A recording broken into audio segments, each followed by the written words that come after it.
Hi, in this video, you'll continue learning about nested iteration. In the previous video, we began walking through the flowchart for an algorithm that uses nested iteration to print a 5x5 multiplication table. We just finished one iteration of the outer for loop that included 5 iterations of the inner for loop, printing the first row of values, 1 through 5.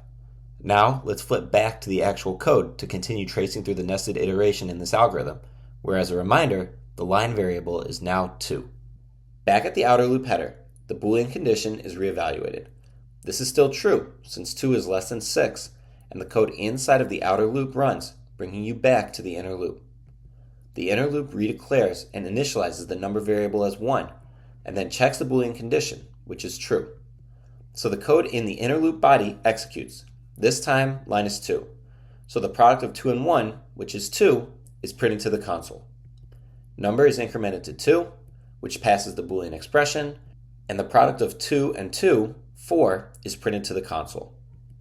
Number is incremented to 3, which passes the Boolean expression, and the product of 3 and 2 is printed to the console.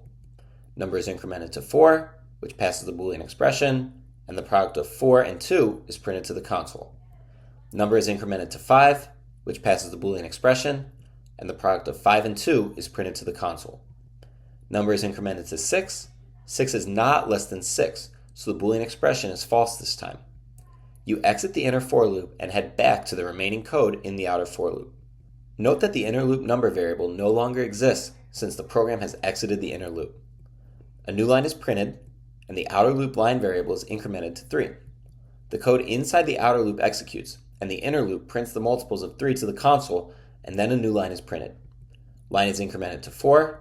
The code inside the outer loop executes, the inner loop prints the multiples of 4 to the console, and then a new line is printed. Line is incremented to 5. The code inside the outer loop executes. The inner loop prints the multiples of 5 to the console, and then a new line is printed. Line is incremented to 6, which finally makes the Boolean expression false. The outer loop terminates, and any code outside of the loop will execute. Something to note is that the total number of times a nested for loop is run can be calculated by multiplying the number of inner loop iterations by the number of outer loop iterations. In this case, the outer loop loops 5 times and the inner loop 5 times, so the inner loop runs 5 times 5, or 25 times. This can be a helpful calculation when trying to figure out what to set your for loop increment and Boolean conditions to. One final note, in this example, nested for loops were used, but nested iteration can also use while loops.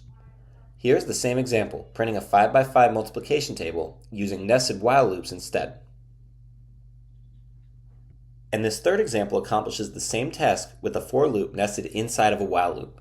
Like other applications of loops, for loops and while loops are sometimes interchangeable, though in this case, because you know how many times you want each loop to iterate, using 2 for loops will result in a more streamlined and efficient program.